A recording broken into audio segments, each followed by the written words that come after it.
This is from ESPN's Get Up. Dan Orlovsky on where Jimmy Garoppolo fits best. Again, it's likely that Jimmy Garoppolo will get released as early as tomorrow by the 49ers. Here's where Dan Orlovsky thinks he fits best. So the two teams correlated would be the Seattle Seahawks and the Cleveland Browns. Correct. I do not believe that Jimmy Garoppolo makes them a significantly better football team. The Browns? Correct. Than the options that they have now, given what it would cost to acquire him. The Browns, Jacoby Brissett is going to be just fine with the Browns. Jimmy Garoppolo, just to put context, good player. Last year, with one of the, if not the best play callers in football, one of the, if not the best run games in football, the best tight end in football, and the best offensive weapon in football, had 20 touchdowns and 12 interceptions. Okay, the year they went to the Super Bowl, 27 touchdowns, 13 picks, with, again, all those best pieces. Cleveland doesn't have that. Seattle doesn't have that. So if you're those two organizations, do you sit there and say, that guy is the difference maker between us getting into the playoffs and not? The answer is no.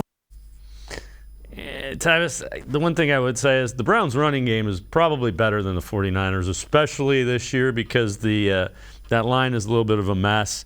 But to his point, I think the Browns probably feel the same way. Is your guess that the Browns don't think Jimmy Garoppolo makes them significantly better than Jacoby Brissett? Yeah, I agree with that statement.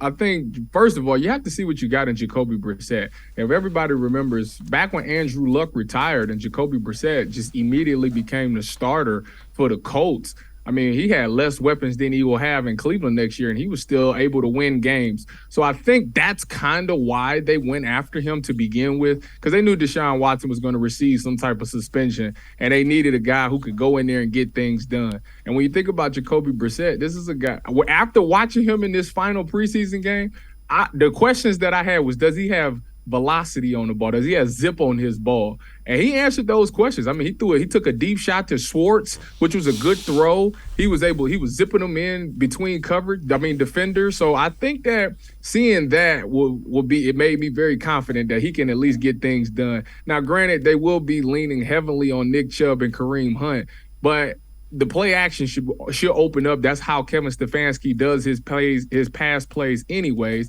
He wants to use play action, and I think he'll have a great connection of getting it to Cooper, Njoku, and DPJ, and whoever, and David Bell. I think those will be the key guys. If Anthony Schwartz can get the end around, you have to get him on some reverses like he did in college.